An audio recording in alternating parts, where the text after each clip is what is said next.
Udayan, the biggest question in the minds of people watching at this time is, when does this sharp and dramatic fall in the Adani counters really stop? Everybody thought a couple of days ago when the FPO got subscribed that this would be the bottom and potentially things could stabilize here. That didn't happen. The stocks have continued to fall. How long does this go on for there?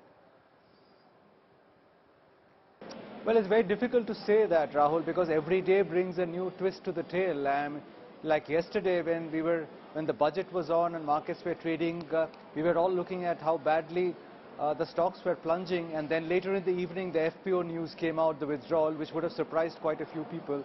So, this is very much an evolving story. One thing one can say safely is that this is not getting over in a hurry. Now, the pace of the fall will get arrested at some point, because the last time I calculated this, the Adani Group had lost more than 40% of its overall market value. Now, that is a staggering amount of loss in just a few days' time. Now, this pace of fall cannot continue. At some point, because nobody is suggesting that Adani assets have no value and 100 will go to zero. So, we are not going to the ground immediately. So, at some point, we will see some kind of stemming in the pace of fall of the Adani Group stocks, and some part of it is visible in today's trading session as well. But I want to talk about the withdrawal of the FPO, because it's not a very usual occurrence in India. Okay, so explain that. Explain that to our viewers. And then Udayan, why is it that the FPO was withdrawn late after the budget was delivered? Because the FPO had finally got subscribed, even though it seemed a bit shaky initially. Ultimately, Gautam Adani was able to pull it through after having achieved full subscription. What, according to you, is the rationale for having called that FPO back and for withdrawing it? I think there are two ways to look at it. The charitable way to look at it, or if you're being generous to Mr. Adani, you would believe his explanation that he's taken the high moral ground, and therefore it's considered it the honorable thing to do by not exposing his new investors to a price risk straight away. But I think there is more to it than meets the eye. My suggestion would be that Mr. Adani, being a very shrewd observer and smart observer of the Indian market, would have figured that if this was to go through, then this would effectively close his doors to the Indian capital market forever, because people in the markets have long memories. If they got in on day one and day two they lost 25% of the money that they put up, they would never forget it, and therefore it would have been very difficult for the Adani Group to raise any capital ever again in the Indian market. So I think it's, even if you grant him that it was partly honorable in intent, I think you would also have to consider the fact that he was doing it to protect his own interests in the Indian capital market, particularly at a time when his global funding sources are going to dry up in the near future after what has happened with the Credit Suisse note yesterday. So I think it's to protect his future interest as much as to protect his shareholders from the fall. We saw yesterday that Credit Suisse said they will not be accepting Adani bonds as collateral for their high net worth clients. We've seen Citibank do the same. Could that potentially be something that other financial institutes, banks start copying? And secondly, what impact does this have on Adani debt, which isn't with Credit Suisse or Citibank as much, but with the institutes that have the debt? Would they be looking at how strong their debt really is? Could there be a chance possibly of them wanting to call their debt back? No, this is invariably going to have a knock-on effect, and I could see this coming even yesterday when the Credit Suisse note comes out. You see, Rahul, these international institutions all move in a herd. Even if you see the rating agencies, sometimes it's S&P first, then Moody's, then the rest. So if one big institution does it, then the other institutions will not be far behind in saying, okay, if they're not accepting that his bonds as collateral, then I will not do it as well, because later they will be held accountable if they did not respond in the same way as some of these other institutions do. So I fully expect in the days to come that there will be more financial institutions in the West who would do the same thing by saying that we are not going to treat Adani bonds as collateral. But the bigger question is, what happens to the debt that has been given to the Adani Group from Indian financial institutions? Because the group has debt of nearly 2 lakh crores. Out of that, 40% is given by the Indian banking system. And that's a staggering amount of 80,000 crores, out of which 23,000 crores is the State Bank of India. And it doesn't surprise me that SBI was the stock which fell 10% during trading hours yesterday at the first sign of the budget trouble. And Punjab National Bank is 7,000 crores, IndusInd Bank 1.5% nearly, if you put all of them together, all of their exposures together, nearly 1.5% of their loan book is Adani Group.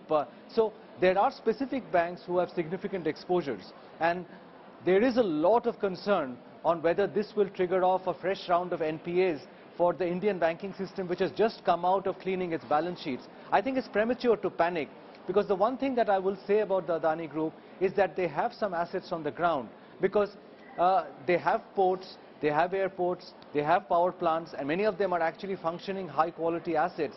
So, and not to speak of the cement plants of Ambuja, which they have acquired. So I don't think it's so easy to conclude that loans which have been given to them cannot be recovered, even in the direst sense, by liquidating some of these assets, though it has not come to that at all. The Hindenburg report draws people's attention to the leverage, the debt to EBITDA ratios, so how much debt do they have relative to their earnings, and the current ratios, which is how much liquidity do they have, current assets to current liabilities. If it were come to that, and if some of these banks, financial institutes, under pressure from the public, under pressure from the opposition, were to start calling for the debt back, what's your reading of the financial statements of the Adani Group? How comfortably placed are they at this moment to be able to service their debt obligations? Asset sales are not that easy, Rahul, and they cannot be done overnight. And I think at this point in time, for Gautam Adani to come out and put an asset on the block would be very, very tricky. It would send out the worst kind of signals to not just his investors, but to everyone who's watching the group very closely now. I don't think it's an option, frankly, to put an asset on the block. Not for a moment am I suggesting that it has come to that already and he needs to sell an asset down to become liquid. But I think liquidity will become an issue because the gates are shutting with the likes of Credit Suisse and Citigroup, and this will have some kind of a contagion effect in his ability to raise liquidity overseas. In the Indian banking system, I think with the kind of panic which is going around, it will be a brave banker who provides a line of liquidity to the Adani Group right now. So it's a tricky situation. Now, I don't want to be alarmist out here and say that it's come to a point where the group is headed for bankruptcy. No. But I will give you one example, Rahul.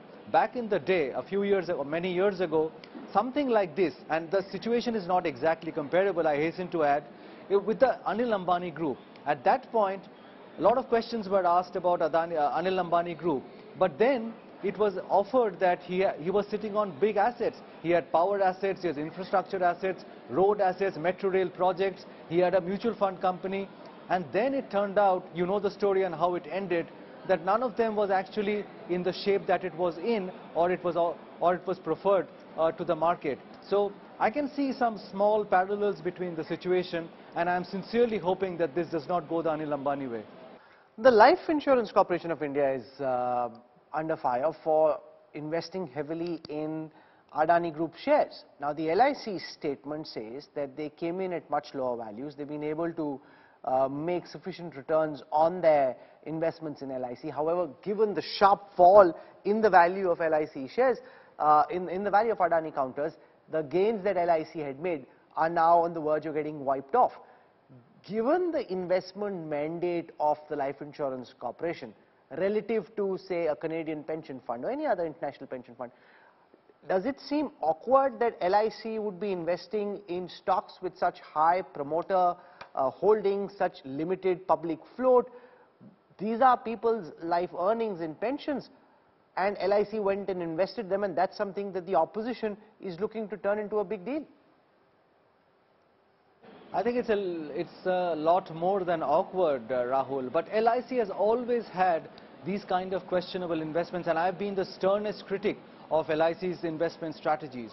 It has been the go-to company for the government of India to bail out all kinds of companies. Whenever a company needs bailing out, whether it's an IDBI bank or somebody, the government just picks up the phone and LIC is out there seeing value in what nobody else sees value in. And it's just an indefensible position. And I think at some point there is a price to pay for it. And it is no coincidence that LIC stock has been such a big underperformer since the IPO happened, and investors have lost such a lot of money out there. Now, do you want to join the dots and say, where did the instruction to LIC come from, if it was such the case, to get into the Adani counter? Because this is a very murky area that we are going into. And this is the kind of tone that opposition parties would be singing today, because they would be singing the crony capitalism tune. And whether there was a white knight with instructions from New Delhi who was doing some kind of a bailout for the Adani, who's considered to be friendly to some people in power, I don't want to get into that. But because this is the realm of insinuation and stuff which cannot be proven. But I think it's free for all at this point in time. The one thing that one can say with some certainty is that LIC has been known and has a track record for very, very imprudent investments, and this will probably go down as one more in those line of investments. Now, what's your advice to retail investors at this moment? Because there are two divergent points of view.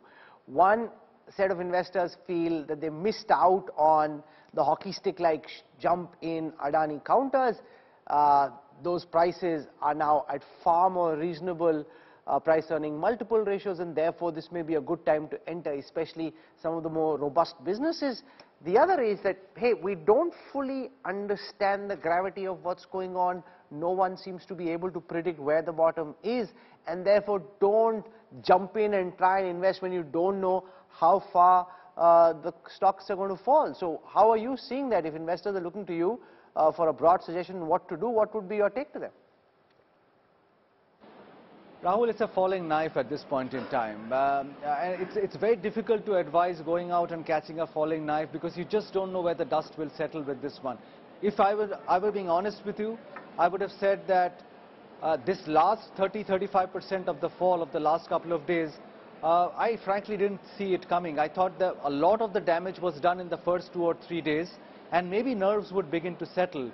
But I think there is more smoke, more fire behind the smoke, and which is why this issue is refusing to die down. And therefore, it would be very, very improper of me to go out and advise people to go out and buy stocks.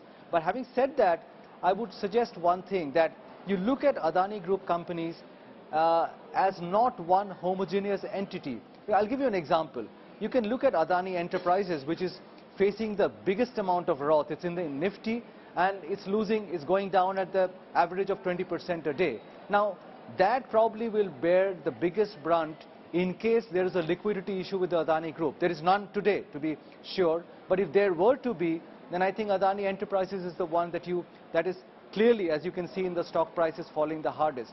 But they also own Ambuja, and Ambuja till a few months ago had nothing to do with Adani. Ambuja is a world-class cement asset which is falling because the ownership lies with Adani right now. It has strong cash flows, doesn't have any great debt on its book which it cannot service from its cash flows, and it is falling because of the sentimental linkage with the Adani Group.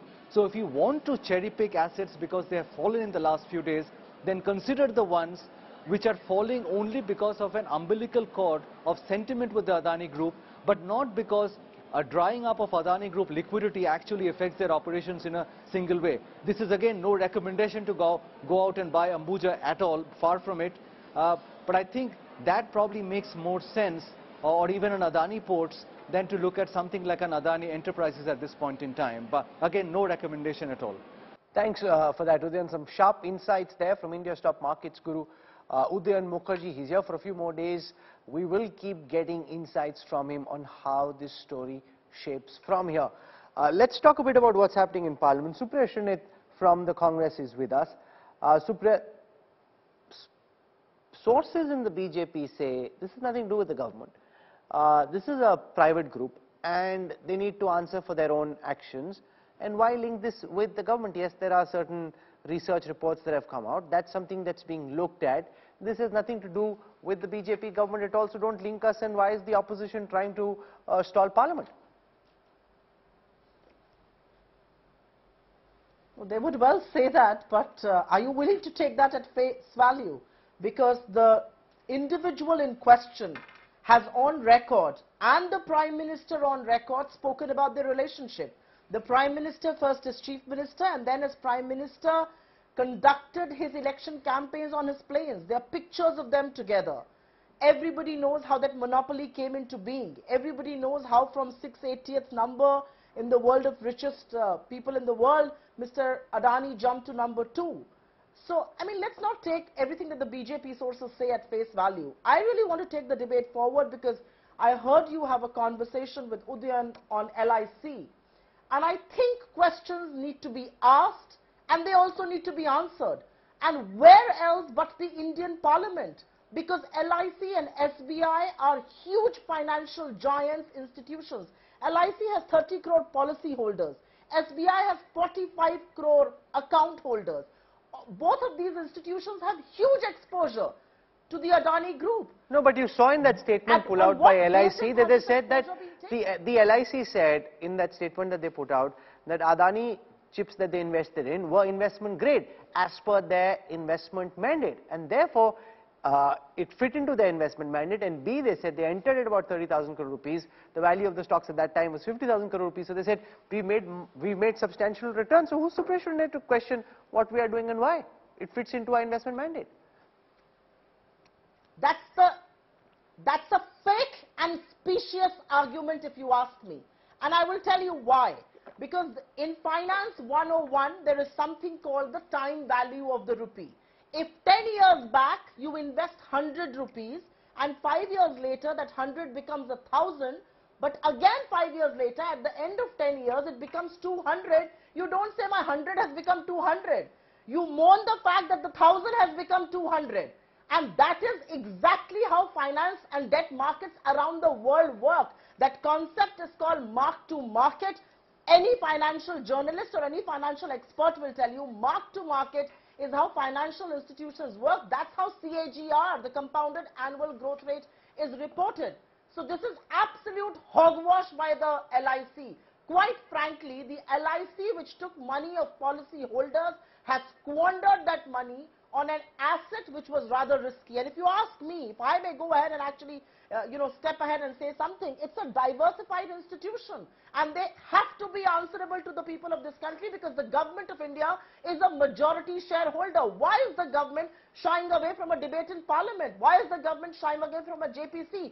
Joe Johnson, the director on Elara Capital, has had to quit his position. Heads are rolling at Elara Capital, but heads are not rolling at SBI and LIC, and not a squeak from the Security and Exchange Board of India, the SEBI, which is supposed to protect the minority shareholders. What about the minority shareholders of Adani Group or the crores of shareholders in India's stock markets? Who's ring fencing them? Who's protecting them? Is the government not responsible? And everybody knows that bonhomie that Mr. Adani has shared with Mr. Modi, the complete monopoly that he has created at the behest and with the good wishes of the government. So let's not shy away from that. Mr. Adani is a leading monopoly in ports, he's a leading monopoly in airports, he's a leading monopoly in foods and agriculture, including godowns, warehouses, seed, edible oil, food, all of that. He's a leading monopoly in renewable energy and he's a leading monopoly in cement. He has about 10 listed entities. He's going to list 5 more in 2023. All of those sectors intrinsic to India's economic growth story. And the economic growth story can't fall apart because one man decided to overvalue his shares by 42 times, or that he's saddled with debt, or the fact that there was huge round tripping happening. And 1 second, Rahul, one last thing that I want to say. In July 2021, the finance minister told Lok Sabha that Adani Group was being investigated by SEBI. It's been 18 months. What has that investigation led to? Can the Modi government keep quiet? Can institutions and regulators look the other way? Where is institutional accountability? That is what we are asking. Abhishek Basu Malik. Now, there are those who support the Adani Group who will say, the market attaches a certain valuation. It's not Mr. Adani who's sitting and doing his own valuation. The market attaches a certain valuation to Adani stocks. He has shown greater ambition, greater hunger, greater audacity than most other Indian groups, and his market value has gone up. Now there's a research report, the markets are reacting negatively to that. This will settle at some point in time, but there is no criminal culpability that is proven in any way, and therefore why should Parliament be stalled? I mean, what sense does this make? This is a matter for the financial markets, and that's the way it should be dealt. You're looking at all that's going on. How do you respond to what we're seeing in Parliament and in the markets? So, very difficult to actually discuss what is going on in Parliament. I think, that will take its own course. But I can definitely talk about what's going on in the market. And, in the markets, we've seen this before. Whenever we see a particular stock or a particular set of stocks as an industry, which goes up beyond a certain, intrinsic value, a part of it comes from the cash flows and a part of it comes from sentiment. Now, sentiment, as long as it was strong, it was going up. Today, sentiment has weakened. So it's like a pendulum, right? So now the pendulum is swinging on the, downwards. So that is what is exactly happening right now. No, it is. But how long do you see this go on for?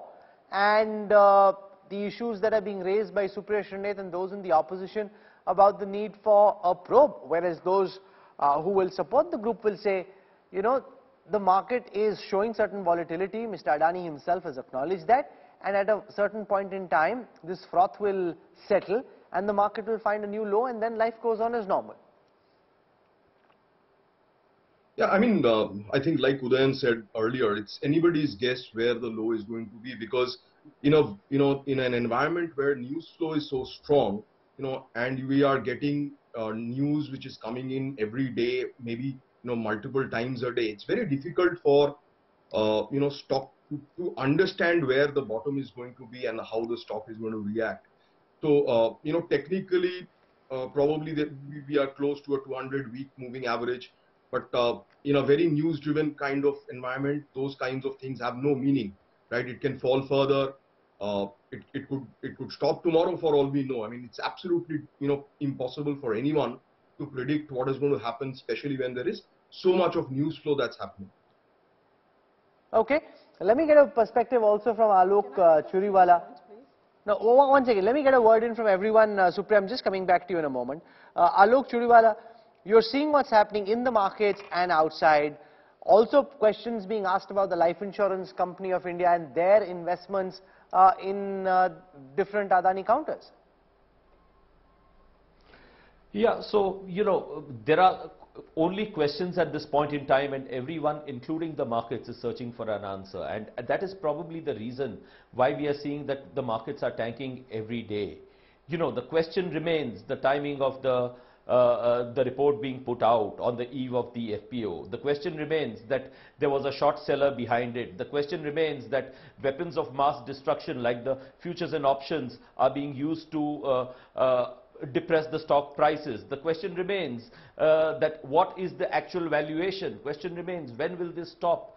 We don't have answers as of now, and the market players, including us, is searching for answers.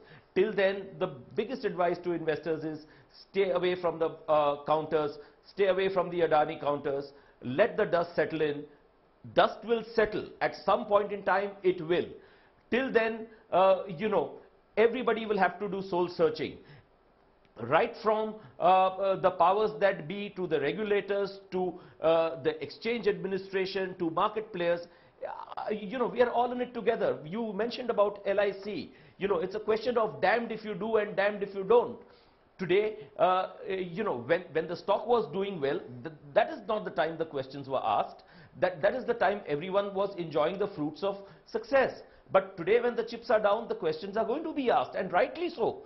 But again, the point of the matter is, eyesight is perfect, 20/20 in hindsight, and how does a fund manager, and any fund manager, take a call? What needs to be bought, what not? Okay, let Supriya Shrinate respond to that important point, that when that particular fund manager, who on behalf of LIC took the call to invest in these Adani counters, and the shares ran away in the way that they did, he would have been considered inside LIC the smartest guy in the building.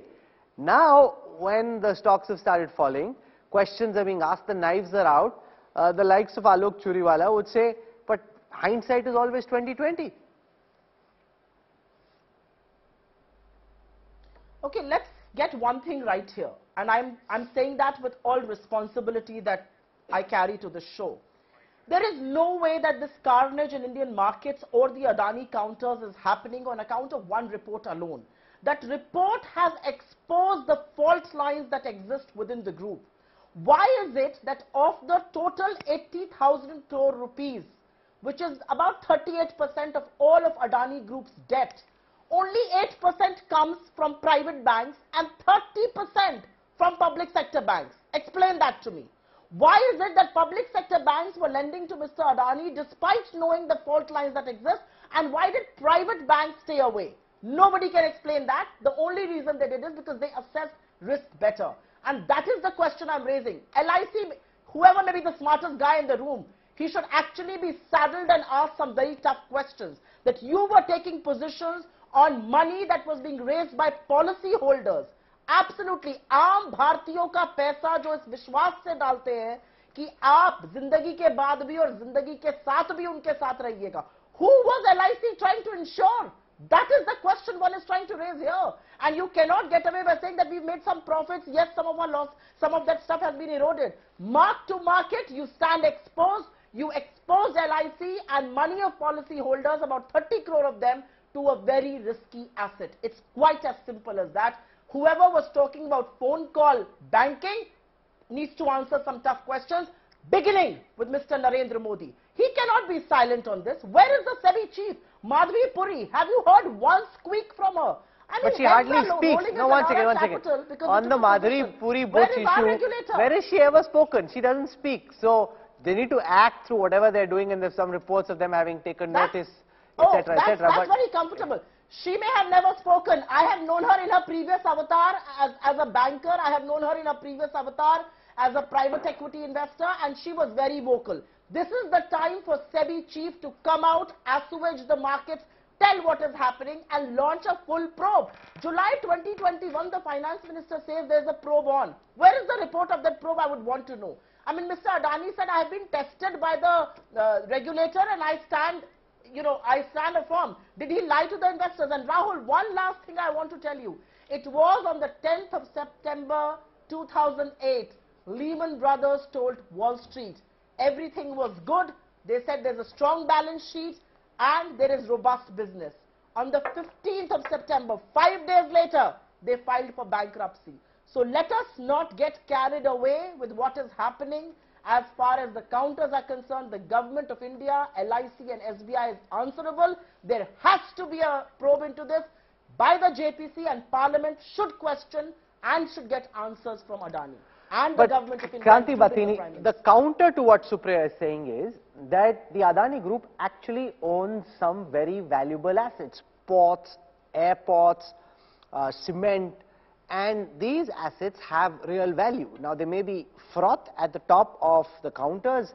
That froth will settle, and then the group will discover its actual value. It may push some of their ambitious plans back a few years, may not look quite as dramatic as it did earlier and quite as impressive, but the stocks have value. So unlike some of the victims or some of the targets of the Hindenburg research who had notional experimental products that they were hyping, here is a situation where the group, in a very exciting country like India, which is growing at the rate at which India is, has real assets on the ground, and at some time this volatility will settle. We just don't know when that time is, but at a certain point in time this volatility will settle, and therefore it's wrong to compare with Lehman.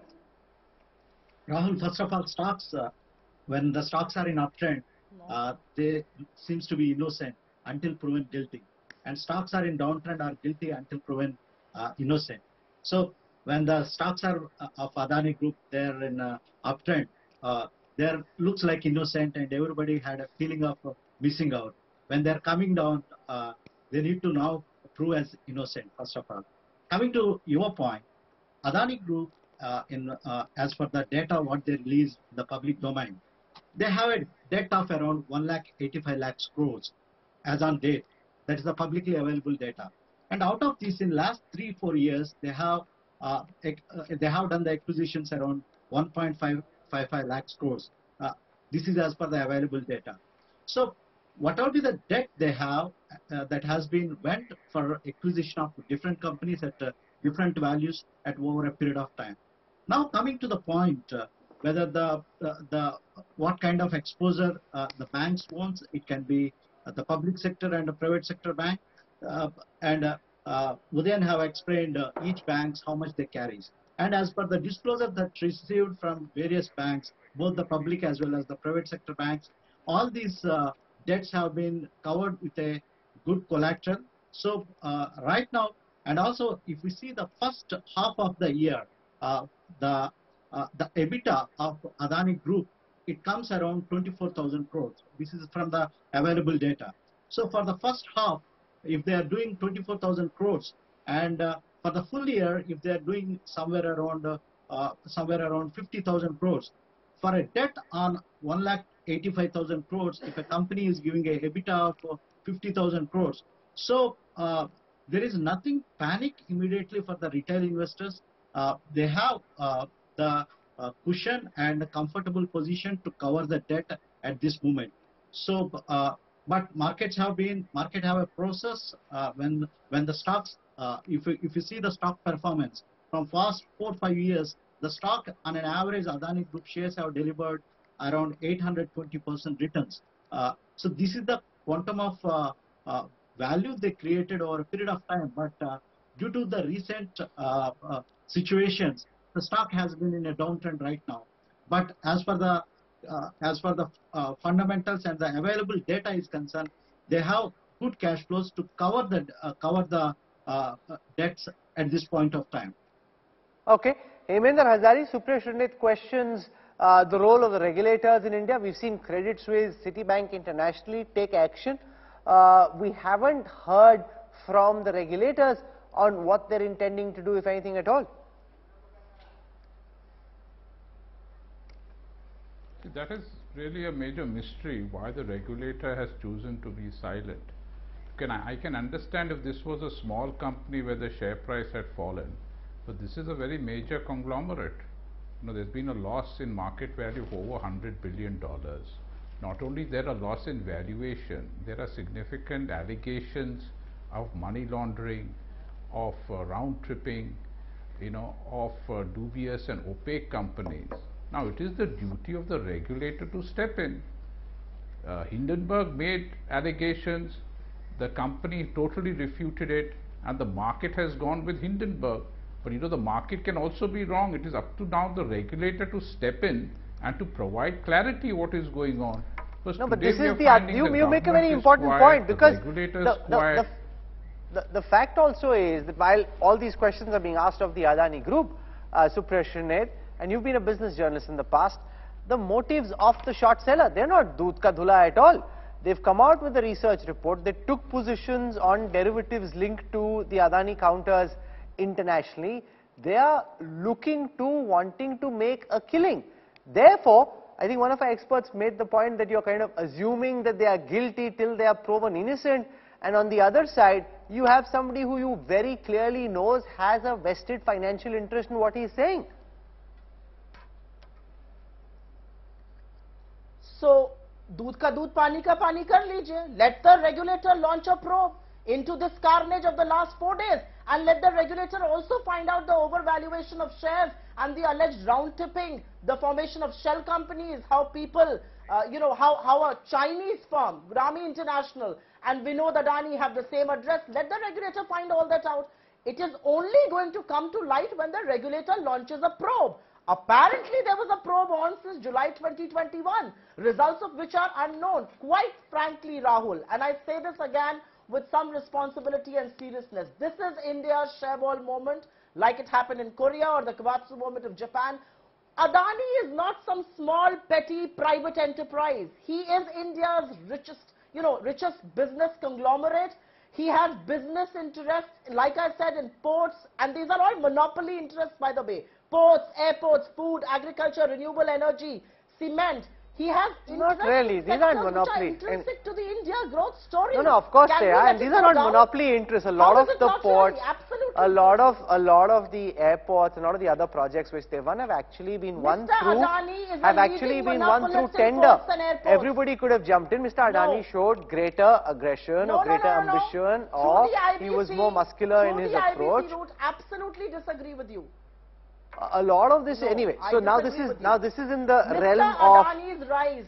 Mr. Adani's rise has happened at the behest of the Indian government, allowing him to create a monopoly with the political patronage of the Prime Minister. There is no other way to No, but most of these sectors, it isn't a monopoly. In cements, for example, he's gone out and bought Ambuja ECC. It's not a monopoly. Anyway, the last word hasn't been spoken. The markets have a mind of their own. We're seeing what's happening internationally. Food, agriculture. And we're also seeing the opposition with its knives out. You know, Mr. Adani has dealt with many adversity in the past. This, make no mistake, is the biggest challenge he's had to face. He's a fighter, and now he's fighting the fight of his life.